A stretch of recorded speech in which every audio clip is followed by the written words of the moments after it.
the best massage school advice that I ever got, and I've gotten a lot over the years, and it's been very, very great at all of these things, but the one thing that completely sort of changed me and my approach to my school, and ultimately my approach to how I went forward with everything that I've done in massage education since then, is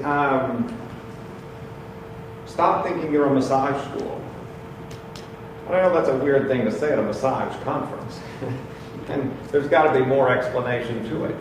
But when I was there, I met a guy, and I don't remember who he was, but I think he maybe was from Washington. It's what's always been in my mind. Probably not, but that's always been in my mind that he was from Washington. And he seemed fairly successful, and he was one of the speakers. And so I went up to him, and I'm like, I bought this massage school about 6 months ago, horribly in debt, terrible mistake. What do I do? And he goes, first thing you have to do is, he goes, you got to stop thinking of yourself as a massage school.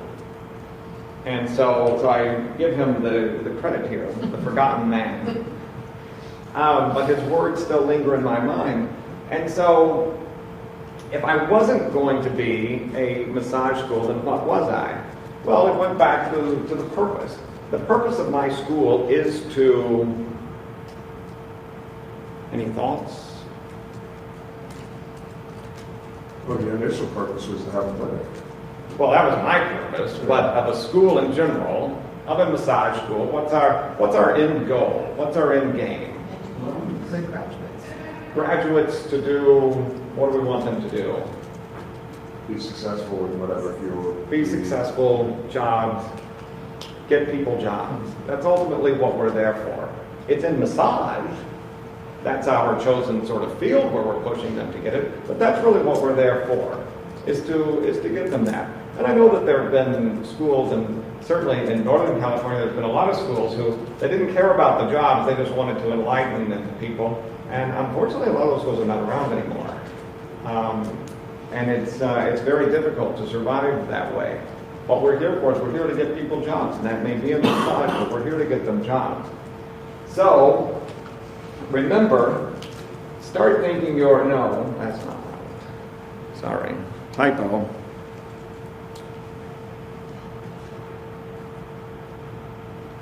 All right. You're a vocational. So you like that? See how I did that? That was impressive, wasn't it? And start thinking that you're a vocational school. And I know, and I feel like when I've been to these conferences, there's been sort of a stigma of vocational schools. We've associated that with, I don't know, different things, maybe the corporate schools that we didn't really like. Maybe we've associated it with schools that teach multiple things. Maybe they teach medical assisting or something that we thought we were better than or something like that. But I feel like there's always been sort of a reaction to the term vocational schools, that that was sort of a bad thing or something. And it's not. There's nothing, I think, there's nothing more to empower people than to provide them the opportunity to work and to provide for themselves. And I think and massage is a great way to do that, but I think embracing the term that we're vocational. It's now every decision you start making, from your marketing to your enrolling, to everything that you're doing with massage, with your school, you're now thinking in terms of getting people jobs, and not just, enlightening them and transforming them in massage school. That happens. It's going to happen anyway. But that's not where you make all of your decisions. You make them based on that. You shift the focus. And then the other one is exactly what Bob mentioned. You're not alone. We have